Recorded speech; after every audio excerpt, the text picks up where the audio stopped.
皆さんこんにちは。本日は地球市民が実現する持続可能な社会の提言にご来場いただきまして誠にありがとうございます。地球市民が実現する持続可能な社会の提言は、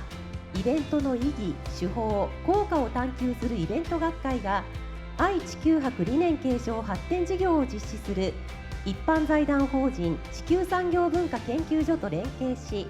地球市民の参加と連携に基づく3つのチームエキスポ2025競争チャレンジを推進してきました。この競争チャレンジは愛・地球博で実現された市民参加という重要なコンセプトを継承しており、大阪・関西万博2025の目標である SDGs の達成に貢献する活動となっております。愛・地球博で実現した市民参加の理念を持続可能なムーブメントへとつなげることを目的に、地球市民が実現する持続可能な社会の提言を行っていきますので、皆様最後までお付き合いをお願いいたします。申し遅れましたが、引き続き総合司会を務めさせていただきます吉井彩と申します。どうぞよろしくお願いいたします。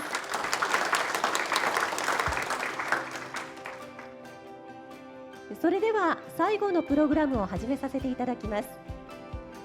本日はイベント学会が一般財団法人地球産業文化研究所とともに3年間にわたって推進してきたチームエキスポ競争チャレンジの成果を発表するということで、午前中から3つのプログラムを展開してまいりました。このセッションでは各プログラムのコーディネーターの皆様にご参集いただくとともに、イベント学会の会長である中村俊夫様にもご参加いただき、これまでの3年間の成果を確認し合うとともに、今後の展望を語っていきたいと思っております。それでははじめに登壇者の皆様をご紹介させていただきます。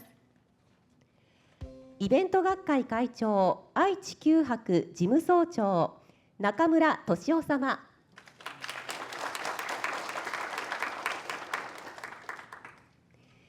関西歴史文化首都フォーラム推進委員会座長、福井翔平様。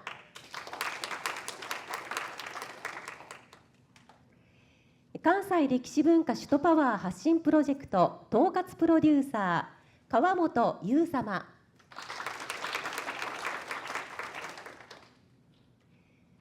命をつなぐ水と流域地球市民対話代表、古澤玲太様。九州大学准教授、世界自然遺産5地域会議成果発表モデレーター、田中俊則様。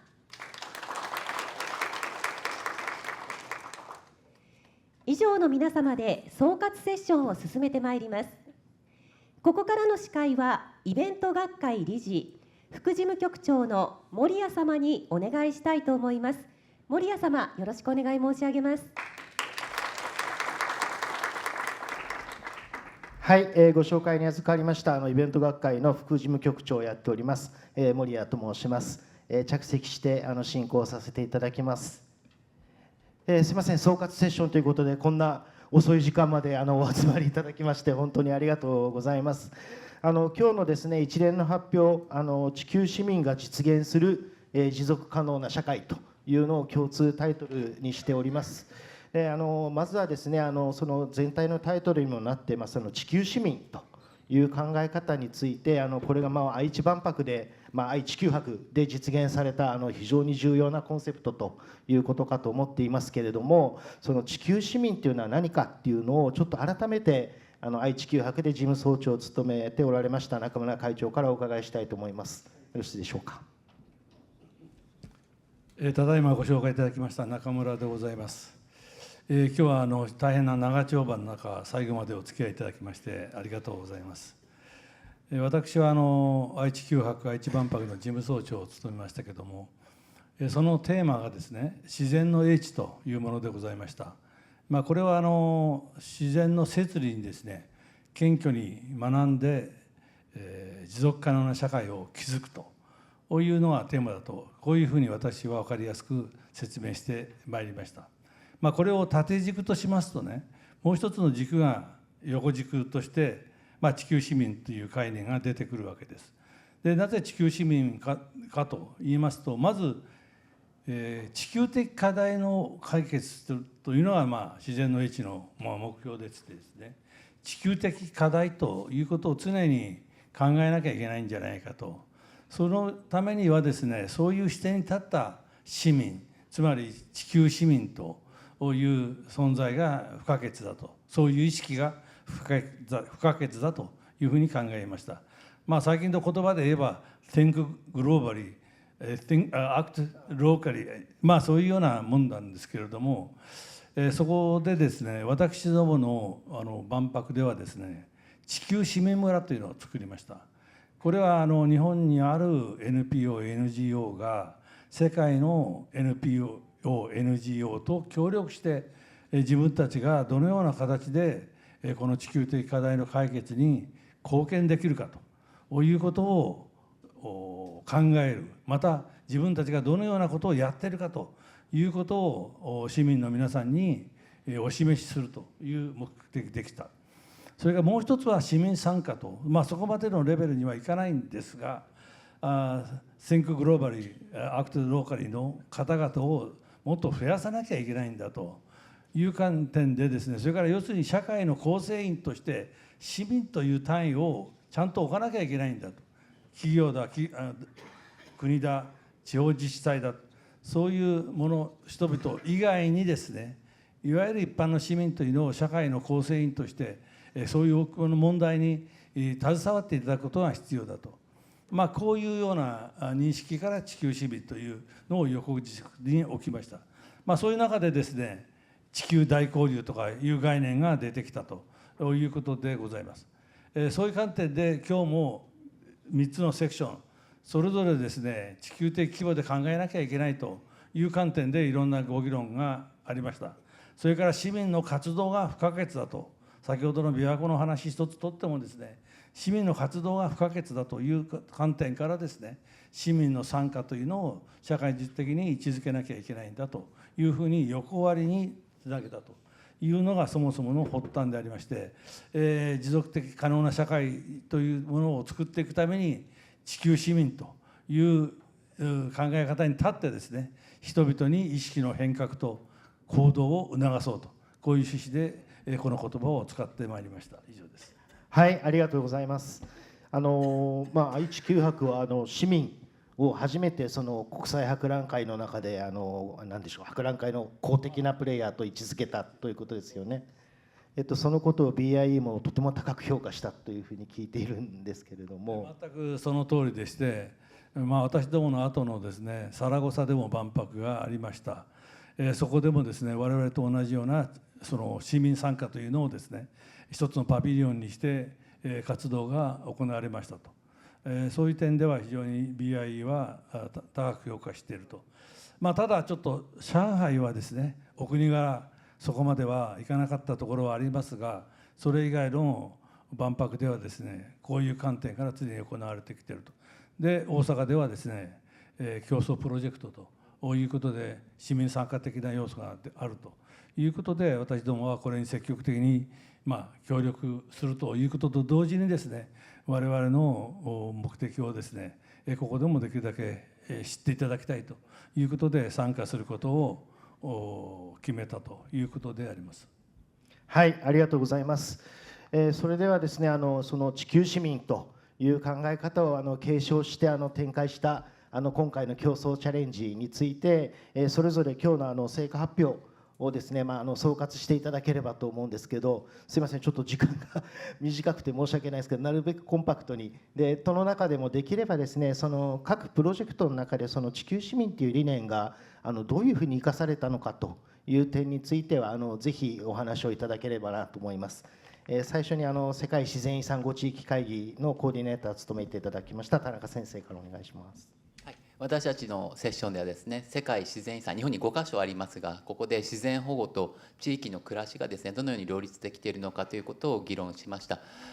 世界遺産制度というのはですね、もともと国家の枠組みを超えて人類共通の遺産としてその遺産をですね、後世まで残していこうという、そのもともとが非常に地球市民に親和的な概念であります。一方でですね、世界遺産になるっていうのはいいことばかりではなくて、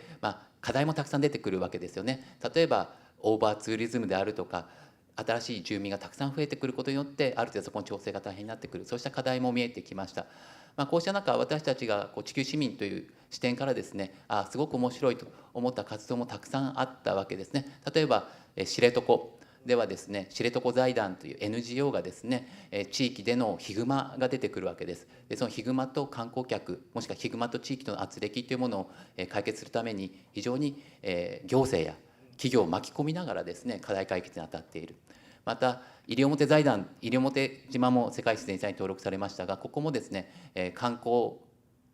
管理という課題を抱えていました。でこれに対してですね、市民を中心とした西表財団というのが設立されて、やはりここも同じようにですね、企業や行政というのを巻き込みながら課題解決に当たっていくというのが見られました。でまた面白い話としては、世界遺産になることでそれまで自分たちの地域の自然というものが全く普通のものだ、そんなにすごいと思っていなかったところに世界遺産ということに知ってですね、市民としての誇りを持つ。つまりそれまで例えば屋久島ではですね、出身地を聞かれた時にですね、ちょっと言葉を濁す、鹿児島の南の方ですとか、もっと当時有名だった隣の種子島ですと言ってたものが、世界遺産になって20年30年経って胸を張ってですね、屋久島出身だと言えるようになった。でそうしたことが白神山地や小笠原諸島でも見られたということを聞きました。でまさにこの世界遺産ということが一つの気づきにもなって、地球市民としての自覚が芽生えていった。それに伴ってさまざまな活動が生まれていった。でさらには行政であるとか企業を巻き込むような活動も生まれてきたというのが私たちの今日の議論の内容でした。ありがとうございます。今日報告いただいたのを聞いていて、やっぱり何ていうんですかね、愛・地球博で実現したその市民参加っていうのが、何ですか、市民が第三のエンジンって当時言ってたんですけど、今日の報告を伺ってると、もうむしろ第一のエンジンになってるような印象を持ってですね、でそこを国とか企業とかがサポートしてるみたいな形に見えたんですよね。会長の方からちょっとその辺どう見えたかっていうところ、少し触れていただいていいでしょうか。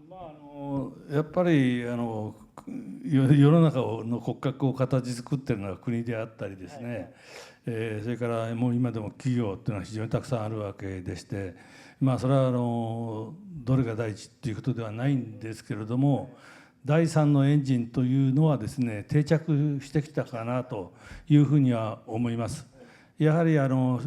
通の方々のやっぱり一般の市民の方々の意識の変革とかですね、あるいは行動というのはですね、なくていろんな課題を解決することは難しいと。それでまた人々もそれを理解して行動に移し始めたということを痛感いたしました。はい、ありがとうございます。それでは続きまして、水と流域の方から古澤さんにお願いできればと思います。はい、古澤と申します。先ほど代表と書いてありますが、推進事務局長という肩書きでしたね、私。はい、すみません。今日ここは代表してここに私が来ているということになります。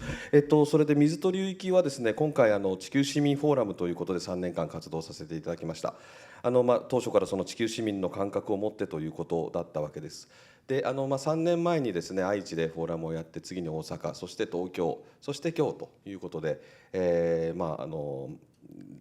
ステップを踏んできたわけですけれども、特に第1回目にはですね、市民参加型の分科会を作ってですね、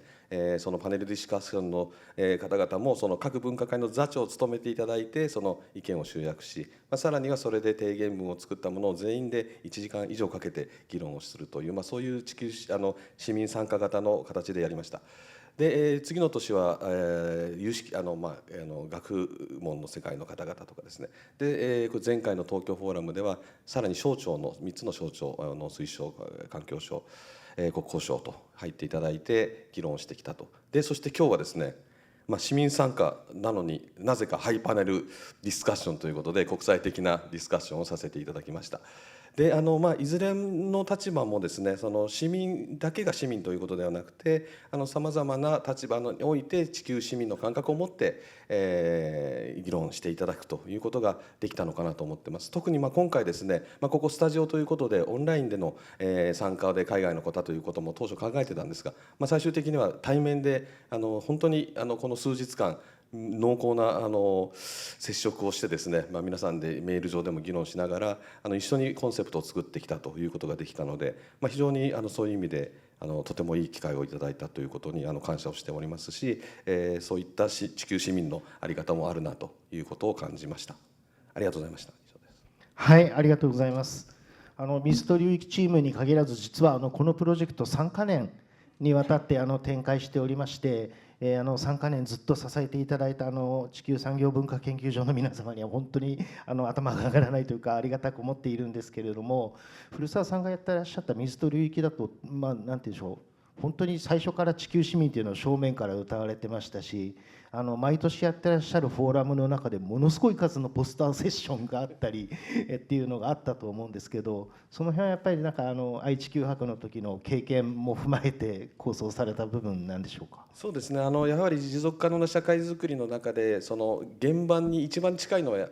いろんなセクターありますけれども、市民社会ということだと思います。ただその市民社会も最近市民社会スペースが非常に制限されるようになったとかですね、小さくなったといったような課題もあるので、いろんなところでその市民の声というのが聞こえづらくなっているところがあると思います。でそれは市民の力を強くすればいいっていう考え方もありますけれども、もうちょっとうまく企業やですね、行政、あるいは今日のような国際的なリーダーの方々と、対話をするという方法もあるのかなと思ってきましたので、そういった意味で今回は、地球市民と歌って、それは単に市民活動だけではなくて、いろんなレベルでの地球市民的感覚を結集させるようなことができたらと思ってやってきました。なるほど、ありがとうございます。じゃあちょっと一旦続いて歴史文化、関西歴史文化首都チームに行きたいと思うんですけれども、関西歴史文化首都の方は3カ年かけて2府4県6カ所でフォーラムを積み上げて、それの成果も踏まえながらさらにその発展系としての、歴史文化首都パワー発信プロジェクトという形だったと思うんですけれども、福井さんの方にぜひその3カ年のプロセスも含めて、特にその地球市民っていう考え方がどういう生きたのかっていうことも含めてちょっとお話伺えればなと思います。はい我々の関西歴史文化首都フォーラムのですね、最初のきっかけっていうのは先ほど中村会長がおっしゃった愛・地球博の総合プロデューサーだった木村正三郎先生がイベント学会の初代の会長もやっていらっしゃいましてですね、でこの木村先生が前々からですね、歴史文化っていうのは何だということについてね、歴史文化を研究している専門家はもちろんたくさんいるんだけども、歴史文化というのはいわば我々の先人の命の輝きの遺産であると。でそれをですね、学ぶことは未来を考えることだということで、振り返れば未来ということを常々おっしゃっておりましてですね、でそれで、イベント学会の中でも大阪・関西万博との関連の中でね、特にこの関西万博のコンテンツを考えるときにやっぱり歴史文化というものをやっぱりちゃんと据える必要があるんじゃないかなということで研究会始めたんですよ。でイベント学会の中の研究会はそういう視点と同時に、先ほど会長の方からも出ましたように、愛・地球博、愛知万博のレガシーが持っていた、どちらかというと市民視点からの一種のイベントムーブメントみたいなものを考えるべきだなということで、最近の学者の中ではね、イベントロジーの中ではソーシャルエンパワーメントイニシアチブという社会主体、社会の多様な主体がいわばその中心になって社会の新しいデザインを考えていくという、そういうイベントの在り方みたいなものを一緒に研究しようという流れの中にですね、この研究会をやってたんですが、いよいよみんなでこれ競争チャレンジでイベント学会も協力しようじゃないかという中で、この研究会が新しい地域との連携を含めてですね、進めていく必要があるんじゃないかなと。でただ我々が最初に言ってもですね、なかなか動かないじゃないですかということで、各府県の知事さんのところに行ってですね、こういうことを一緒にやりませんかみたいなことを言ったら意外と反応が良くてですね、これは知事局のメンバーもですね、そういうふうに考えていらっしゃるんだなと。歴史文化っていうのはなんかすごい学者の人たちのこのすごいこう何と言いますかね、発掘した経験があるとかなんとかということだけではなくてですね、やっぱり市民の視点の中にやっぱりそういうものを生かすことが非常に重要なんじゃないかなということで、そこが意外と結びついたんじゃないかなという気がするんですよね。そこを我々としてはですね、生かしきれた部分があるんじゃないかなというふうに思います。はい。はい、ありがとうございます。同じようなことをちょっと僕も映像とかも見ながら思ってました。なんだろう、川本さんに次お伺いするんですけど、プロデュースされた映像を見てると、映像の中で活躍してる一人一人ってもうまさに地球市民だなという感覚を持ったんですよね。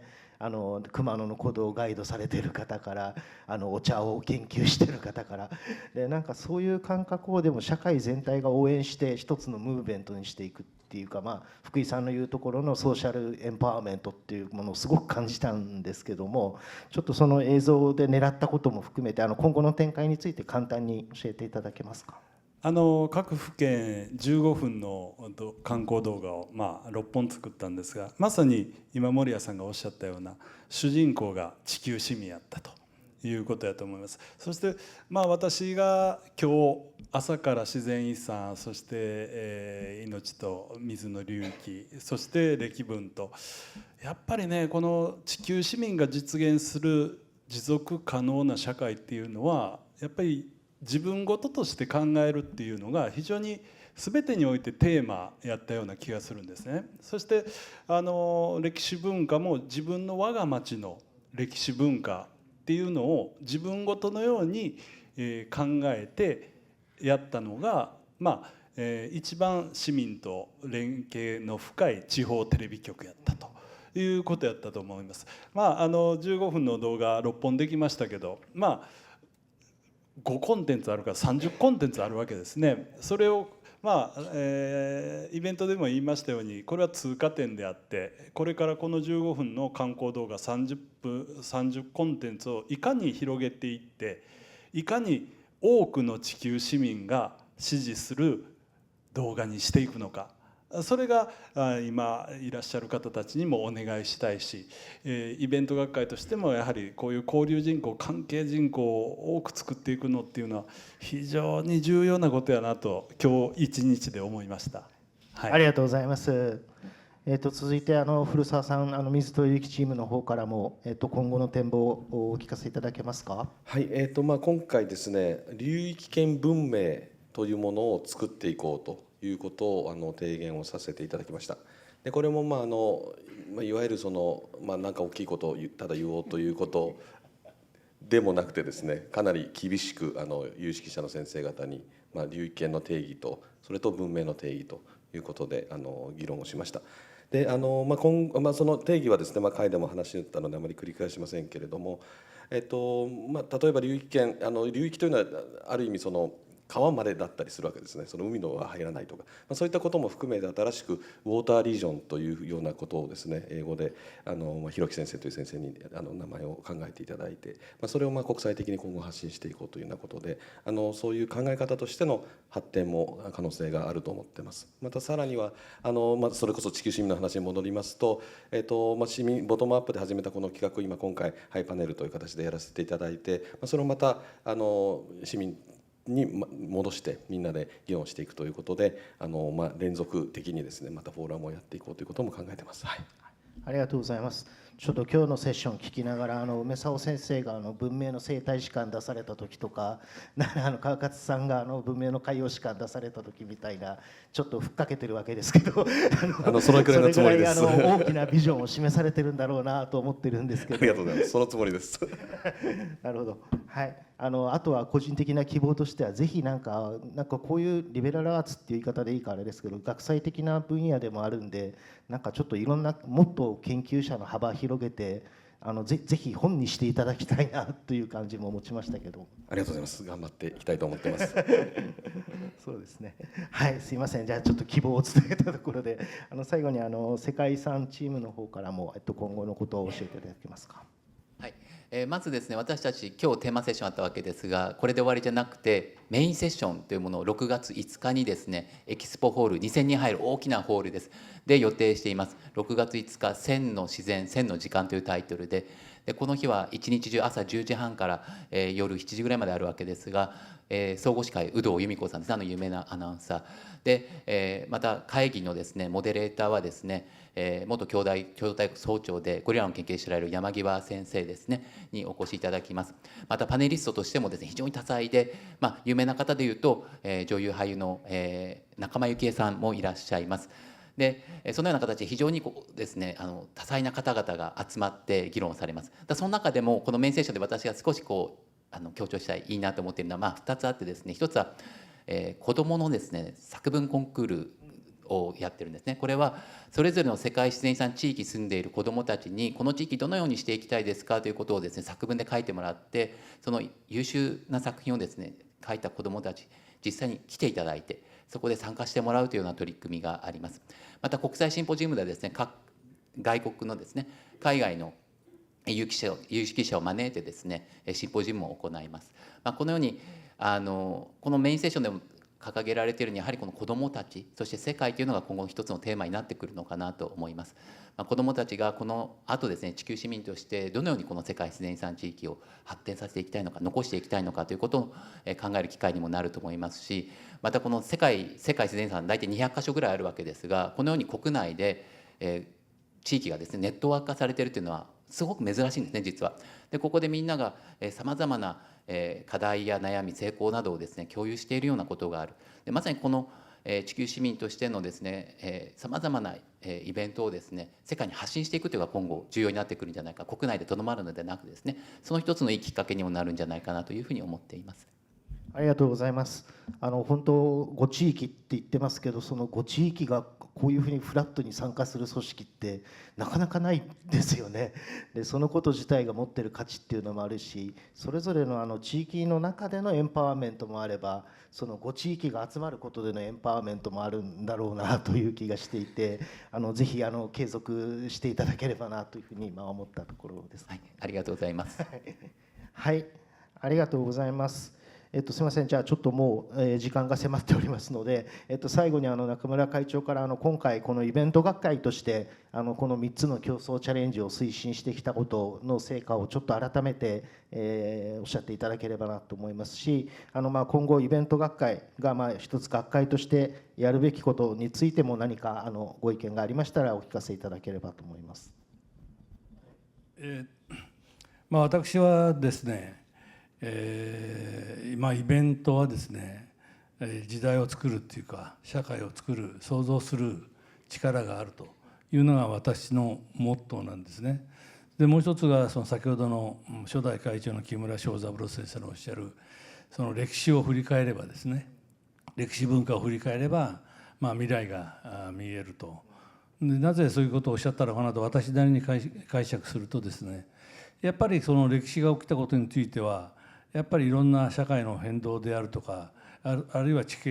政学的な話であるとかですね、いろんなことの必然があってそういうことが起きていると。やっぱりそういうのをもう一度必然を探求するとですね、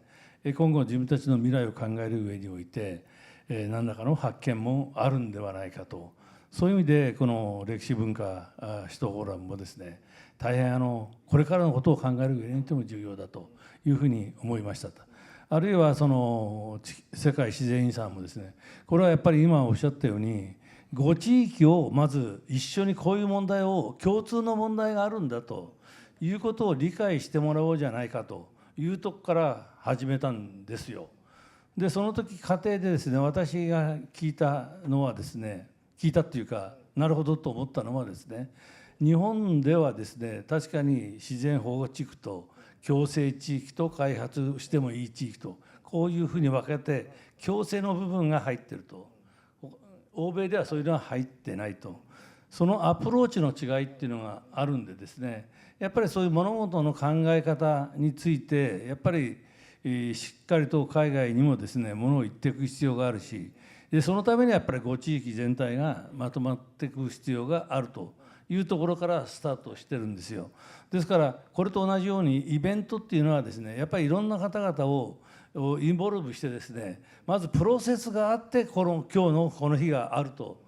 いう形で物事を進める必要があるというふうに考えております。それでイベントは私はその時代を作る力があるというふうに思ってまして、これ本当にいろんな問題を抱えているこの社会の中でですね、イベントが力を発揮してですね、そのサステイナブルな世界に向けて、人々を動かしていくということに力を入れていく必要があると。でそれが可能であるということを、もう一度この場でも実感することができたということで、この動きは続けていきたいというふうに思っています。はい、ありがとうございました。多少ですが時間を超過しておりますので、ここで終了したいと思います。改めまして会場またオンラインでご視聴されている皆様、こんな時間まで本当にありがとうございました。そして3年間にわたってこの活動を支えていただきました地球産業文化研究所の皆様に改めて深く御礼申し上げたいと思います。ありがとうございました。イベント学会ではですね、中村会長以下そのイベントの意義、あるいは手法、あるいは評価といったことについて、常に探求を深めていきたいというふうに思っております。またこういった実践的な活動もぜひ推進していきたいというふうに思っております。個人会員、参助会員とも